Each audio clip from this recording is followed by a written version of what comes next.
Hey, somebody needs to boycott something. You have? Excellent. Good morning, afternoon, or evening. You are listening to The Professional Noticer. Hello, everyone. I'm Andy Andrews. I thank you for making me a part of your week.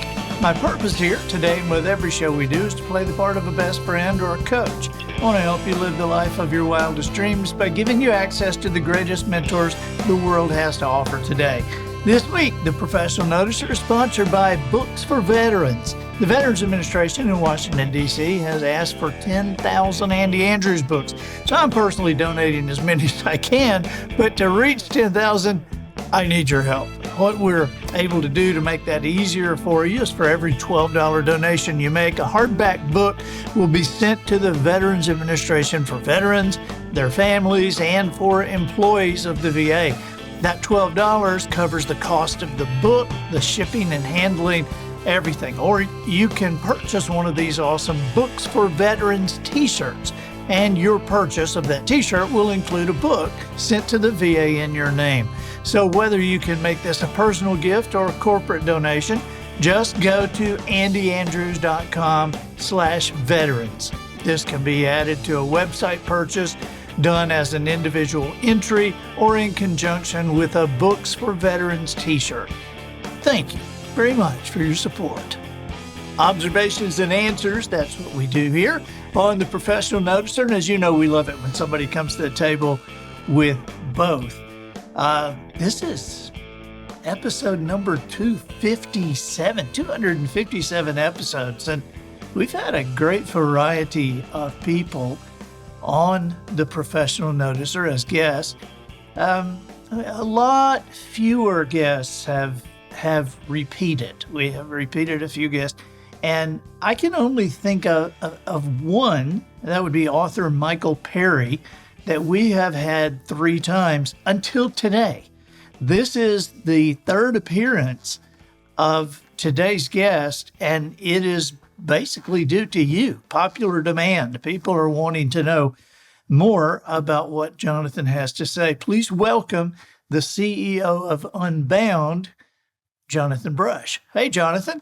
Hello, Andy. Thank you. It's I've listened to, I think, every one of those episodes. I might have missed one or two, but I'm pretty sure I've listened to every one of those episodes. So that's a little surreal to hear that statistic in terms of the amount of them, and then to be back 3 times. So it is an honor and pleasure to be here. Thanks for having me. Well, everywhere I go, I'm running into people now that are going, hey, the guy Unbound, the founder and CEO of Unbound, man, I want to know more about that. How can I take advantage of that with my young adult? And I have just been fascinated that people are this fascinated and sometimes seem a little desperate about their college junior or their high school junior and senior and what's going to happen. And I want to get right off the bat that you guys have a brand new website that is getting a ton of traction. And tell us about that. Yeah, so this has been an interesting year in higher education, Andy. I've done higher education in one form or another for 24 years. And so professionally in that sense, and then maybe a little bit more if you count my college time. And I've never seen things change so quickly. And so, in fact, we saw it this summer, and and honestly, trying to figure out why it's changing is a little bit of a imprecise science at the moment. But I'll give you an example. For years, we've done sort of non-traditional higher education. And so we would lose people to traditional higher education who would then, if you came to us, your choice would be like, should I go to college or should I do this thing with you guys? And in the past 2 years, and especially this year, we actually don't lose anybody to traditional higher education. We lost one lead this year, and we talked to hundreds of people, and we have thousands, tens of thousands of people on our list. We lost one lead. Excuse me for interrupting, but for those who might know, tell us what Unbound is. Tell us. I mean, Sure. We're talking about losing to traditional. What is it that they're choosing between? Yeah, so traditional education is going to a school, so being on campus somewhere and going into debt and all those things. Unbound has offered an alternative where we say, hey, come over and we'll give you a mix of online courses and some other things that will help you get your degree. But the really important thing is we say, let me take this and sort of invert it and turn it on its head. If you go to college, your entire thing will be built around an academic process, which may or may not be good. There's some things that's really important to have an academic process. And I tell people, if you're going to be an engineer, if you're going to be a nurse, there's some really important things there. But for most of us, what's going to happen is that you're going to go to college and dad thinks it's an adult making machine. Student thinks that I'm going to go there to have a lot of fun and get a great job at the other end. And mom thinks you're going to make some great friends for the rest of your life, perhaps some of which will lead you to a church, right? So that's kind of the expectations coming in. And the reality is colleges don't really care if you're an adult or not. They can be in a period of an extended adolescence.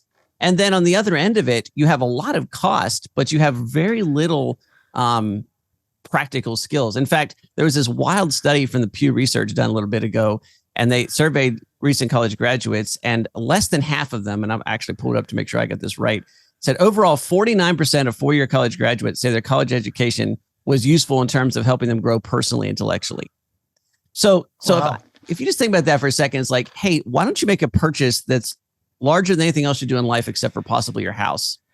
And then when you make that purchase, flip a coin and heads or tails, you'll decide that it was actually useful to you at the other end.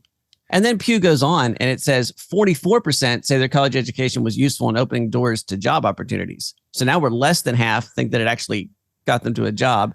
And then 38% say college was useful in helping them develop specific skills and knowledge that they could use in the workplace.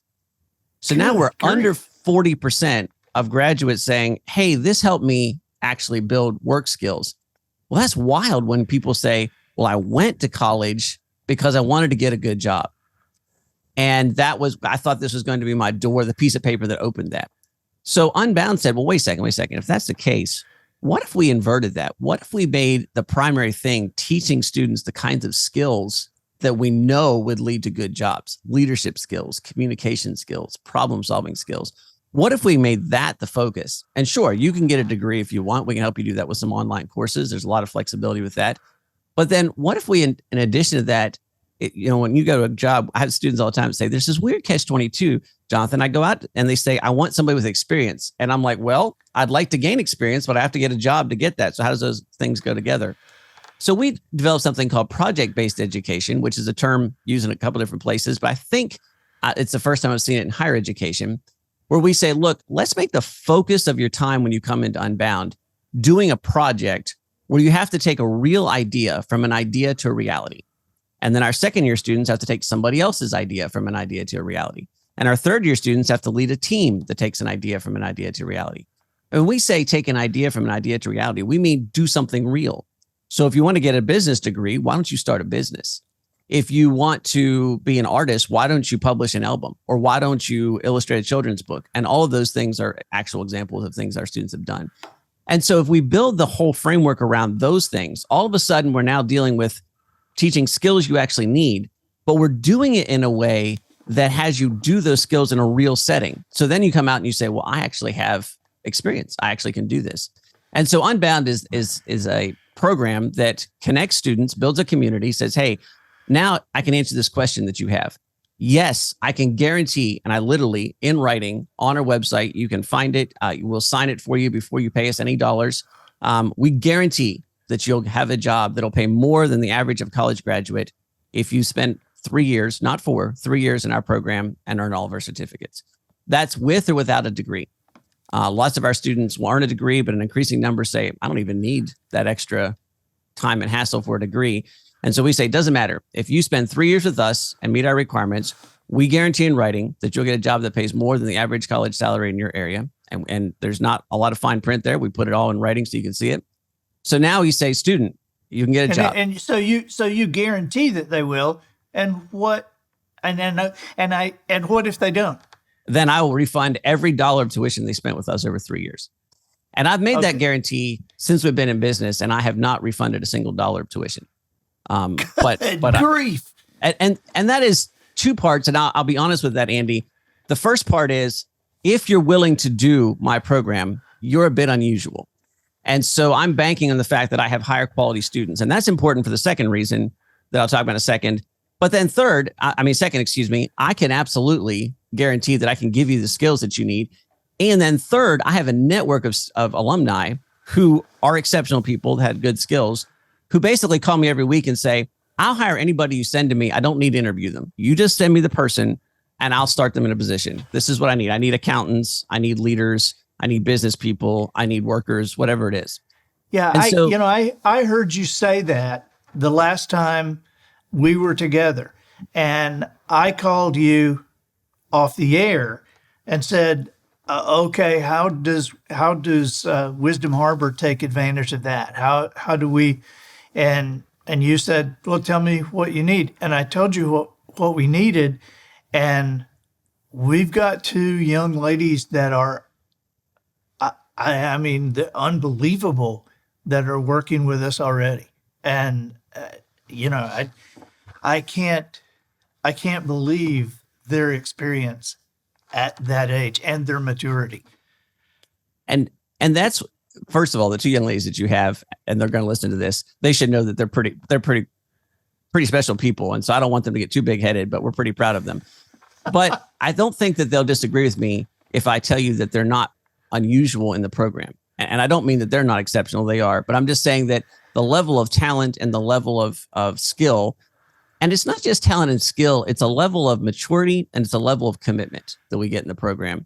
Yeah. I mean, these are adults. These are not children. Well, I think I told you, Andy, when we first talked, I said, you have had an influence in this program in ways you have no idea, because we quote you all the time and say, the purpose here is not to raise children. The purpose here is to raise young adults and to raise adults. And that we are looking for people who are wise enough to do things like you talk about all the time. Look for that perspective. Look for things that are true no matter what. And we really, because of the way the program's structured, we can spend all of our time teaching somebody to do that. So now, if a student comes through, I'll say, yeah, I guarantee you get a job. I also guarantee you have a lot of fun, because I'm going to put you on a plane and I'm going to fly you to live events all over the country, including in Gulf Shores, Alabama, where you can meet somebody like Andy Andrews, which we did last year.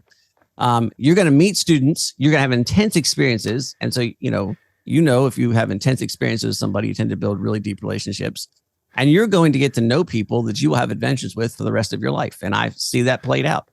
So that's the student side. Hey, Dad, I guarantee these students will be taught the kind of skills that will make a difference in a job force. And so I guarantee the job, but I also guarantee that your young person will look very different when they finish this program than they went in. And I say that from personal experience, having 3 of my own students in this, 2 of whom have completed it, 1 of whom is in it right now, and watching their maturation over the course of the program. Three of your own children? My own children in the program, correct. Yeah, okay. So what is this new website? I'm intrigued by the name, and so tell me what's going on with this now. Yeah, so the website is don'twastethisyear.com. So don'twastethisyear.com. And it has a lot of free resources to go there and check it out. But then full disclosure, it also talks a lot about what we do. Here's the wild thing, Andy, that I'm still kind of getting my head around. I had a member of my board say, hey, look, there's a lot of people who could go to college that aren't. And I was like, sure. I mean, there's always some. He said, no, I mean, there's a lot. And so we kind of checked it out a little bit. And yeah, he's not kidding. For some reason, and there's a lot more now than there was even 3 months ago. And that's the part that is just mind blowing. But you have students who say, look, I could go to college, but I'm not. I'm not going for financial reasons. I'm not going for practical reasons. I might not be going for cultural reasons. And so I said, I'm going to stay home and go to work. And we looked at those students and said, we've seen this pattern before. You're having the right idea, but you're going to find that you're at home, your friends left, you're working a part-time job or an entry-level job, and you're not sure how to put all these things together. So let us come alongside you and help you with a couple of pieces. Let's give you a community. Let's give you a set of skills that no matter what job that you're working, we can help you use that job to prepare for your career. And let's give you a set of skills and abilities that can take where you are now and leverage you forward in terms of taking this time and saying, hey, you were smart enough not to spend $150,000 in a college degree. What if I could teach you to take that $150,000 that you were going to spend and do something different with it? What if you invested it? What if you saved it? What if I taught you some budgeting skills? What if I could offer you a situation where if you took that same money you would spend for college and instead I helped you figure out a way to put that money to work, that if a degree is worth 1.2 million over the course of a career, I could make that same money turn into 5.6 million if you're willing to think differently about how you go forward and do things. And those are the kinds of things that we talk about on the website and the kinds of things we talk about in our webinars. And honestly, Andy, this is the kind of stuff that gets me super excited. I have my own children who have tens of thousands of dollars in the bank, who are getting offered jobs every single week, who are absolutely fantastic people to be around. Of course, I'm biased, they're my own kids, right? But I also get to evaluate a lot of kids who have those opportunities because of the peers that they were around, because the training they have, and because they didn't spend $100,000 in debt to go to school. And, that's not going to be a perfect match for every single person listening to this, but it is becoming a better match for more and more students. And I just think that the opportunities are really exciting. Well, I listened to you, and I wish I had known about you several years ago, because both our boys made those choices not to go to college because of financial reasons and practical reasons. Right. And you mentioned the financial, practical, and cultural. I don't think my boys, well, one of them made somewhat of a cultural choice, because one of the things that he said was, I have no desire to pay that much money to a fraternity so that I am paying that much money for people to tell me what to do and how to live and how to act. And then my benefit is that I have some friends. Right. And I get cheaper football tickets, so. Well, I just got. But for practical and financial reasons, both my boys said, we have no desire to go $100,000 in debt. And one of them said, if I was going to be a doctor, an engineer, an attorney, a nurse, or a teacher, then I would need a degree. But well, there's a wild thing changing here too, with things like artificial intelligence coming on and stuff, that all of a sudden there's so much more opportunity in places like the trades, where there's a workforce that's dwindling and there's opportunities there. And ironically, the trades are the place that are not kind of threatened by AI. So that's kind of interesting. But there's a need for what I call. So here's the thing, Andy, people that are smart enough to do that. And I think your boys have all kinds of, I don't know them personally, but from the stories I've heard you tell in the podcast, they obviously have all kinds of opportunities, and they're really a poster child for kind of doing this differently, because they leverage their community and their network and all those kinds of things. They're willing to work hard. But there's a set of skills that I think it's really popular to talk about entrepreneurs. And we have some entrepreneurs in the program, and that's great. But entrepreneurs are a bit unusual, and they're pretty rare. And that's probably a good thing. There's a bigger need for intrapreneurs.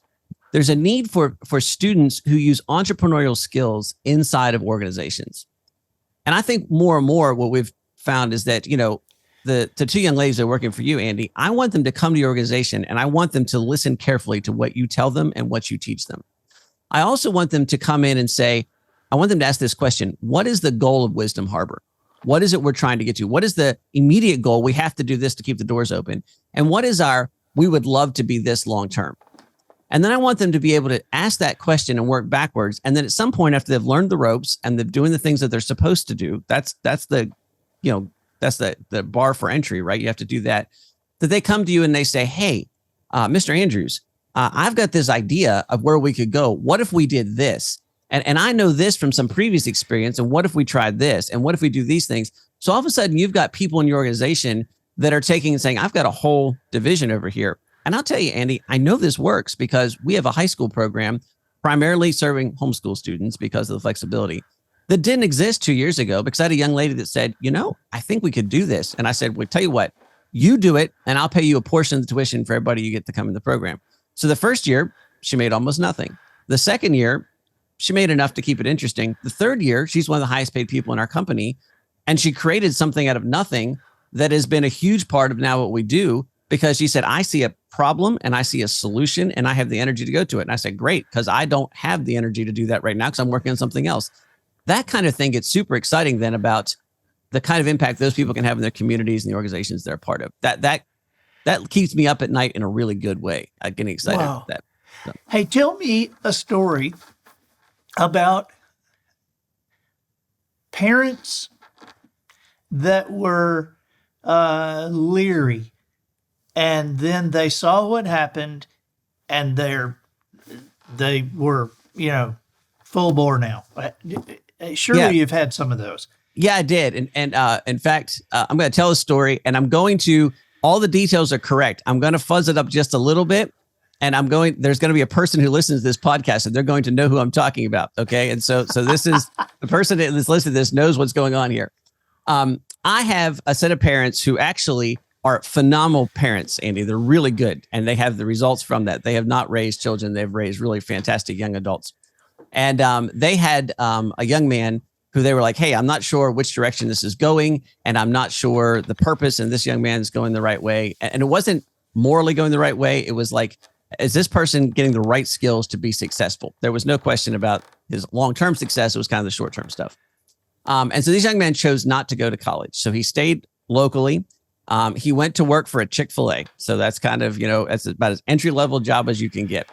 And so at the same time, he was getting exposed to these ideas, right? So part of Unbound, part of the community, hearing the kinds of things that we're talking about, gaining the practical skills we're talking about, and was able to take them seriously and apply them. And so I just was curious because I watched this young man go from working Chick-fil-A to working to a local company where he had a supervisory position to now working in a company which is really, I think it's in financial services, which is more his long-term career.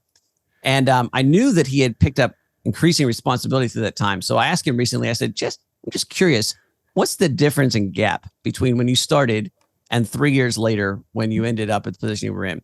And he said, I increased my salary 136% in 3 years. Now, no degree. He's continuing to work on the degree. He's actually going to finish the degree. He's had no debt. So during that time, he was able to save so much money from that salary that he made that he actually bought a house. So we have a young man now, Andy, who is 22, 23 years old. So about the time most young men are graduating from college. He has worked in a series of jobs where he's increased his salary 136%, 135, 136%.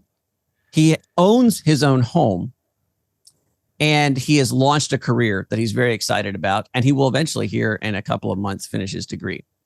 Now, his parents went from, I'm not sure, I think he needs to get a degree, I think he needs to do those things, to, you talk about being proud of somebody. I mean, here's a young man whose friends are now coming home $100,000 in debt. The contrast is startling because he doesn't pay the mortgage for his house because he rents rooms to some of his friends who then pay him rent, and that covers the mortgage. One of the young guys he rents to went to college, had a really good GPA, got into a good school, graduated with a good degree, and has so much debt from that degree and so little purpose and understanding of how to kind of leverage that degree into a job that he has to rent a room from this other young man. And so he's basically living in a glorified dorm room, paying this other young man's rent. So I just think that the contrast of that story is interesting.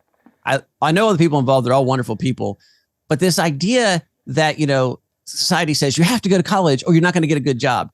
And then just the complete inversion of that. Here's a young man who didn't go to college, who owns his house at less than 23 years old, who's renting it to people who did go to college, who have so much debt that they can't even afford a 2-bedroom apartment. And they're still trying to figure out what they're doing with their life.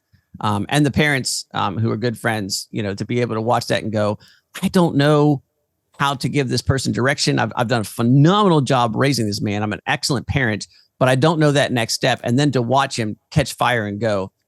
And there's a really important piece here. He caught fire because of the great parenting, but he caught fire because we also gave him a match, right? I mean, the kindling was laid, the tinder was there. It won't catch fire. You can't just hold a match to a wet log, right?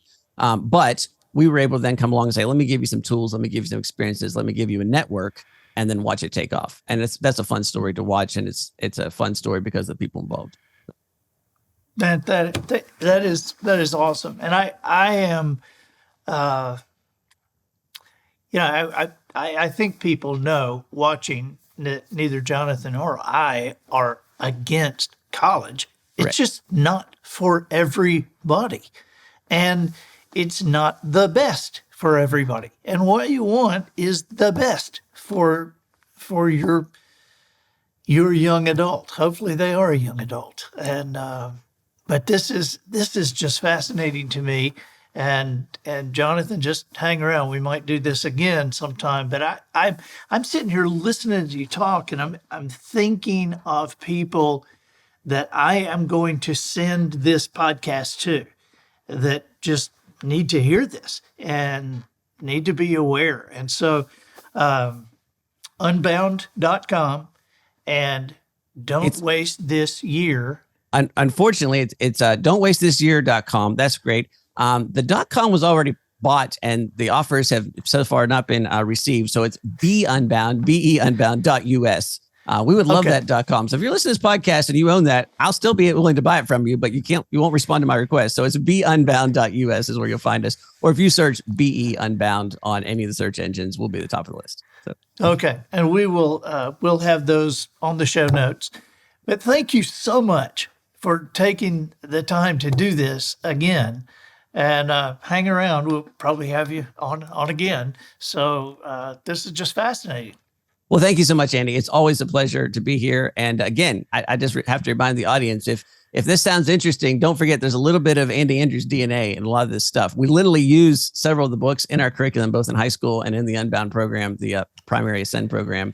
And more than that, when Andy came and spoke to our group at base camp last year, I had almost all of my leadership team come and say, I can't decide if you sound like Andy or Andy sounds like you. And I said, well, the answer is I sound like Andy because I said all those things because I read his books. And so there's a real connection there. And we're really grateful. So, man, thank you so much. I appreciate it. And all the blessings to you and yours, your family, your staff. And we will be in touch soon. Thank you. I'm Andy Andrews, the professional noticer, harnessing common sense and wisdom to plow through challenges all the way to an answer for you. And I think that'll do it for this week. Get us out of here, Matthew. So, ladies and gentlemen, and to the boys and girls who aspire to become ladies and gentlemen, we have reached the end of another episode of the Professional Noticer. In a world where common sense has become a superpower, I'm harnessing that tiny bit of mental energy I have for you, seeking wisdom, making observations, and endeavoring to answer tough questions in a way that will empower your family and your business. I'm Andy Andrews. Until next week, goodbye. This episode of The Professional Noticer was produced by Matt Limpert. The Noticer theme written and performed by Sugarcane Jane. Merit badges for the cast and crew provided by Twinkle and Smoke of Beverly Hills. Additional financial consideration provided by doubledoodles.com. Friend, is it time for your family to get a new puppy? Are you confused about which breed you actually want? Allow doubledoodles.com to help make that so difficult decision. First, what actually constitutes a dog breed that carries the suffix doodle? In modern dog breeding parlance, doodle is added to any type dog that has been bred to a poodle. Examples are Labradoodle, Golden Doodle, Aussie Doodle, and so on.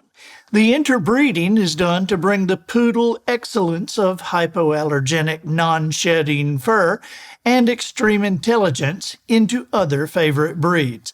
The Cocker Spaniel Poodle mix is, for instance, a Cockerdoodle. But genetic modification, such as adding a bit of chicken DNA into the mix, will produce what is known as a Cocker-Doodle-Doo. The specialty of the moment at doubledoodles.com is the breed now becoming known as the Double Doodle. The Double Doodle was created in response to the increasing demand for hyphen doodle dogs. And since the reason for all the excitement about the hyphen doodle is the 50% poodle mix, doubledoodles.com created the unique crossbreeding program of male poodles to female poodles, thus producing a dog with all the attributes you want, the Double Doodle. Log on now and pick your puppy. We are doubledoodles.com.